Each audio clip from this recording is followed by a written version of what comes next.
La entrevista de primera clase.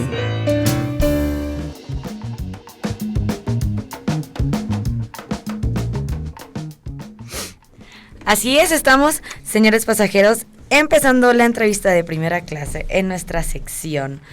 Se encuentra de invitado el maestro José María Macías. Chema, ¿cómo estás? Bien, ¿y tú, Vivi? Muy bien, Hola, muy Gabo. emocionada de tenerte otra vez por acá. ¿Cómo te sientes? Bien, De vuelta. contento acá en la Náhuac, muy agradecido con ustedes por invitarme. Y también se me hace muy divertido esto, entonces. Sí, aparte es una sección muy dinámica y vamos a aprender muchísimas cosas. Y quisiéramos recordar un poco a los nuevos radioescuchas que a lo mejor y no les tocó, y a los que no se acuerdan. Uh-huh. ¿Quién eres? ¿Qué haces? Tú estudiaste arquitectura. Sí, yo soy arquitecto de profesión, estudié en Guadalajara, en la Universidad de ITESO. Y después, poco a poco, la vida me ha ido llevando hacia el patrimonio y todas las vertientes que tiene este tema. Pero sí va de la mano con arquitectura. ¿O sí, no tanto? Claro. Es un asunto muy interesante porque la arquitectura es súper amplia y es cierto que el patrimonio arquitectónico es muy importante. Son los edificios históricos, las ciudades históricas, todo esto, ¿no? Tiene cercanía muy íntima con la arquitectura, definitivamente, no se pueden dividir una de otra. Sin embargo, ya estando dentro del patrimonio, pues te das cuenta que existe el patrimonio inmaterial, que justo hablamos de eso la vez pasada. Exactamente, hablamos sobre el patrimonio inmaterial, de la humanidad y todo eso. Pero justo quiero, perdón por interrumpirte, dime. Pero quiero platicarle a todos que hoy es el Día Internacional del Patrimonio Mundial. Y hoy fue el día que la cocina mexicana entró también a la lista. Cuéntanos, di la noticia. Ok, voy a dar la noticia. Hoy, 16 de noviembre, es el Día Internacional de Patrimonio Mundial. Patrimonio Mundial es una convención de la UNESCO que se firmó en 1972 en París. Y como se firmó este día, hoy es el Día Mundial de Patrimonio de la Humanidad, Día Mundial del Patrimonio Mundial o Día Mundial del Patrimonio de la Humanidad, que también se puede decir. Pero también tú, Vivi, que conoces muy bien de este tema, es hoy el Día Nacional de la Gastronomía Mexicana. Y eso es porque un día como hoy, hace 10 años. En el 2010, hace 8 años. Hace 8 años, la cocina tradicional mexicana fue declarada Patrimonio Cultural Intangible, que no es lo mismo que Patrimonio de la Humanidad. Ojo, Patrimonio Cultural Intangible es otra convención de la UNESCO que se firmó en el 2003 y Patrimonio Mundial es una convención, la primera convención, de hecho, en temas de protección del patrimonio, que se firmó en el 72. Entonces, todos los mexicanos estamos de fiesta hoy. Todos los mexicanos hay que comer tacos hoy y hay que comer pozole rojo. Y verde, y blanco, y todos. Y todo, y tlayudas, y mole, por favor, hay que comer mole. Dios, tanta comida, estaría imposible nombrar todos los platillos mexicanos, ¿no? Así es. Oye, pero cuéntanos, antes de seguir adentrándonos a esta plática, ajá, ¿qué es el patrimonio? Porque ya dijiste 3 conceptos diferentes de patrimonio y no pude anotar tan rápido. Digo, yo sé, pero yo quiero que todos sepan. Ok, bueno, en términos generales, uh-huh, el patrimonio se divide en patrimonio tangible y patrimonio intangible. El patrimonio tangible es el que puedes tocar, como dice la palabra, y el patrimonio que se toca es un edificio, un monumento. Que eso sería como la arquitectura. Como la arquitectura, exactamente, okay, o como un área natural protegida, ese es patrimonio tangible. Y el patrimonio intangible es el que no se puede tocar, que como acabas de decir, la gastronomía mexicana es definitivamente un patrimonio cultural, pero y no es que no se pueda tocar, obviamente tocamos la comida cuando nos la comemos y cuando cocinamos, sin embargo, lo valioso de esto es el saber hacer la comida. Todo el conocimiento que hay detrás. El conocimiento que hay detrás de eso. Toda la herencia. Y esa es la gran diferencia entre un edificio histórico, por ejemplo, que está el monumento, que se sabe de qué estilo es, de qué año fue construido, las influencias etcétera, que tiene, las influencias artísticas o estilísticas.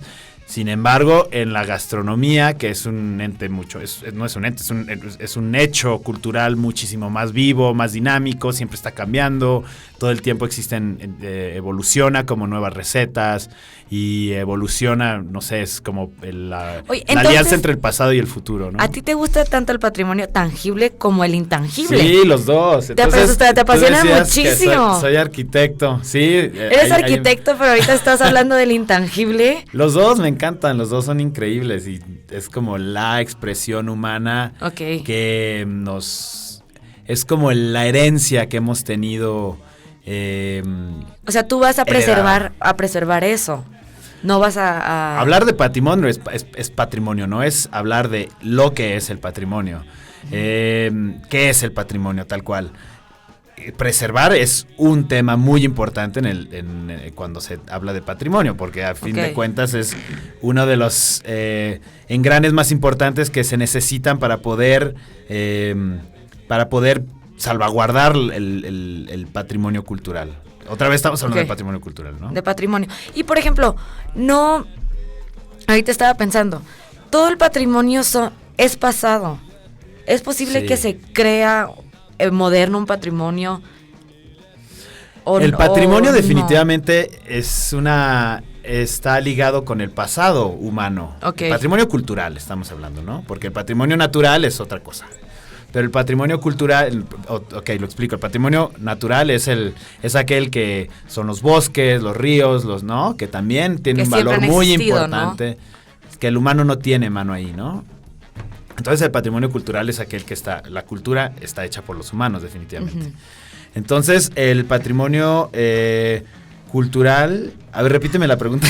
Por ejemplo, el patrimonio que nosotros conocemos actualmente es del pasado. Sí, definitivamente es el pasado. ¿Se puede crear ahorita algo para que en 80, 100 años digan, este también es patrimonio, o ya se llenaron todas las casillas?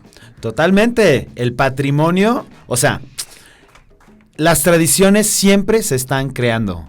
Y las tradiciones siempre hay manera de iniciar o obviamente se transforman, ¿no? Obviamente hay tradiciones pasadas, por ejemplo el día de Muertos es una tradición prehispánica que tiene ya cientos y cientos y cientos de años, ¿no? En el país. Pero hay otras tradiciones, por ejemplo tal cual, hablando del Día de Muertos, el desfile del Día de Muertos en la Ciudad de México lleva 2 años y esto parece que va para mucho. Para quedarse. Entonces en un momento dado ya se hace patrimonio.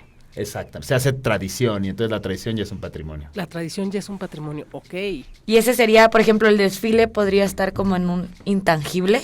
Sí, es intangible, porque es el Día de Muertos y otra vez es el desfile. Son como las procesiones religiosas. Es intangible porque no es que no puedas tocar el Cristo o la imagen religiosa, sino que es el hecho de que un grupo de personas se reúnan por esta cosmovisión religiosa que los hace unirse para ir en una procesión junto con la imagen religiosa. Y hablando de los patrimonios que estamos hablando de patrimonios mexicanos, cuéntanos un poco de tu experiencia en Chiapas. ¿Qué hiciste? ¿Qué fue lo que te llevó ahí? Un correo electrónico que mandé con mi currículum y ya me hablaron y terminé trabajando. Pero tú dijiste, yo quiero trabajar. De manera resumida, terminé siendo el director de Patrimonio Cultural de Chiapas, imagínate. Que es muy nomás. Importante Chiapas. Chiapas, todo México es todos los estados tienen unos valores increíbles, pero Chiapas definitivamente tiene una diversidad cultural impresionante, unos monumentos históricos únicos a nivel mundial y tiene una diversidad y tiene ¿Y hay un área específica en la que tú trabajaste? Dijiste, yo voy a desarrollar como este concepto o este tipo de patrimonio. Y muy interesante porque ahí habla de lo que tú hablas de pasado y futuro. Antes de ser director de patrimonio del estado de Chiapas, fui director de patrimonio de San Cristóbal de las Casas. Y uno de los programas o de los proyectos que realizamos que fueron más importantes, yo diría el más importante, que hicimos en esa administración fue la declaratoria de San Cristóbal como ciudad creativa de la UNESCO.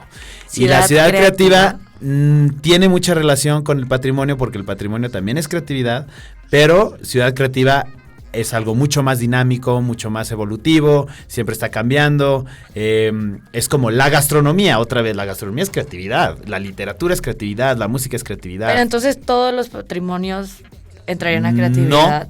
No, porque por ejemplo el cine, ¿no? Es la creación ¿no? de cine es creatividad, pero sí. no es patrimonio. ¿Complicado o qué? No, sí me encanta porque lo puedes analizar de muchas partes. Imagínate el arte contemporáneo. El arte contemporáneo nace de la creatividad humana. Y el arte contemporáneo no puede ser patrimonio. O sea, no es patrimonio porque no es histórico. Entonces, ¿por qué no es histórico? Porque es contemporáneo. Y lo contemporáneo es lo actual. Ok, entonces tiene que ser una época anterior. No puede ser la actual. Sí.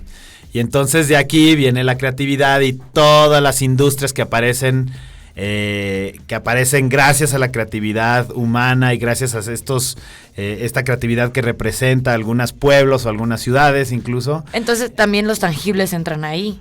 Sí. Pero no todo de la época actual, de la pasada. Todo el patrimonio es creado en base a la creatividad humana. Sí, claro. Entonces todo, o sea, hablando por ejemplo de la gastronomía, la cocina tradicional mexicana es patrimonio cultural de la humanidad. Sí. No por eso la gastronomía no es un acto creativo, ¿cierto? Tú que eres chef. No, o sea, sí puede ser creativo, pero también tiene sus bases históricas. Sí, claro, pero también tiene una innovación increíble, cada año está cambiando. Cada año está cambiando, y es creativo. Y es creativo. Es que te entendí que dijiste que no Entonces, es creativo. No, claro sí, que es creativo. Es creativo tanto como la literatura, la música, las artes visuales, la fotografía, por ejemplo. Entonces todas estas disciplinas. El diseño, ¿qué tal el diseño de contemporáneo siempre, súper vanguardista, súper innovador? Pues también es creatividad. Y entonces eso es lo que pone en valor este programa de la UNESCO de Ciudades Creativas. Y justo todo esto tiene diferentes vertientes y una de ellas es el turismo creativo, que es bien interesante. El turismo creativo, que es de lo que vamos a hablar en la segunda posteriori. parte. Así es, après-midi, ¿no? Après-midi, no, après. No, après, Juste après. Ok, ahí voy en mi segundo nivel de francés, así que no empieces. Perfecto. No, entonces todas las disciplinas de las que nos estabas hablando, literatura, música, gastronomía, diseño, moda, arte contemporáneo, que a mi gusto no me gusta, ¿no? O sea, ¿tú ves todo eso o específicamente dices, no, veo esto? Porque como dijiste, las ciudades creativas toman en cuenta todas estas disciplinas.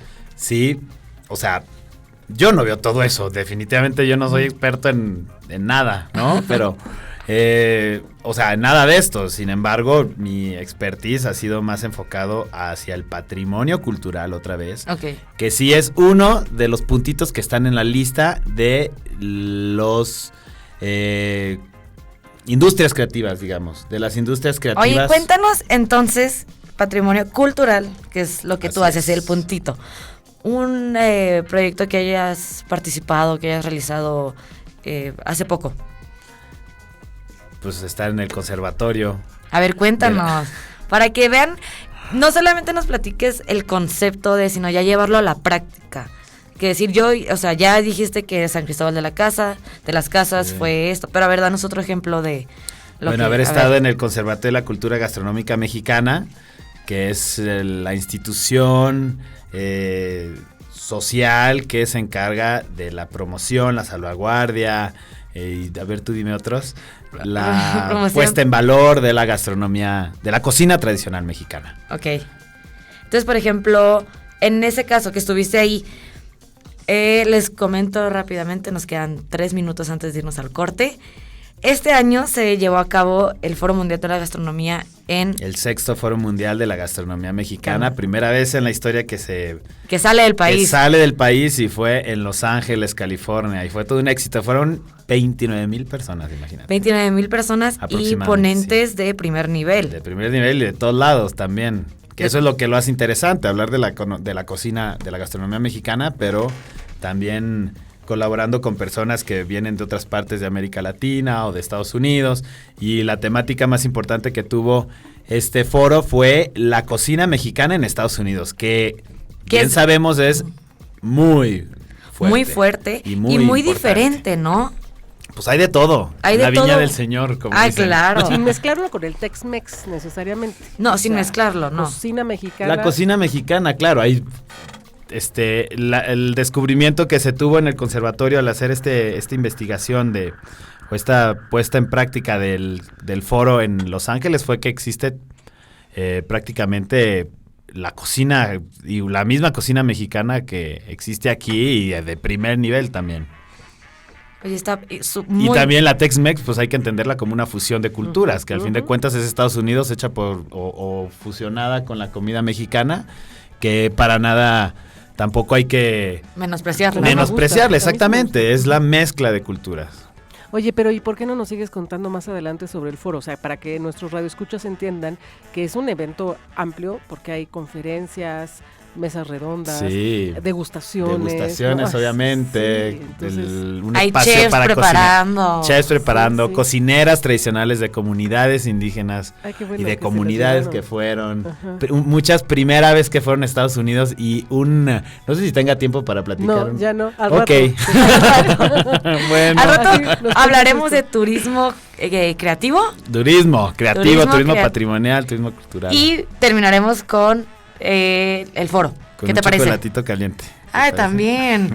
Bueno, José, estamos con nuestro invitado José María Macías y nosotros decimos Chema, le pueden decir Chema porque ya es frecuente nuestro pasajero de primera clase y en este momento haremos una breve escala, ¿no es así, cabina? Así es, piloto Vivi. Tenemos que hacer otra escala en nuestro vuelo. Cuando regresemos nos vamos a ir. ¿A qué hacemos el fin? Vamos a tener que hacer ahí un giro en nuestro vuelo. Vamos a tener que invertir las secciones. Entraremos de lleno con la agenda deportiva. Después daremos las sugerencias para el fin de semana. Y más adelante el momento gastronómico. Así que no se despeguen de sus asientos. Les recuerdo nuestro teléfono en cabina 3088-1670 y nuestro correo electrónico primeraclase@nahuac.mx. Son las 6 de la tarde con 58 minutos. Soy Verónica Palavicini. Gracias por volar con nosotros en Primera Clase. A través de Radio Anáhuac 1670M, amplía tus sentidos. Señores pasajeros de primera clase, su atención por favor. Haremos una breve escala. En un momento retomaremos nuestro vuelo. Ya volvemos.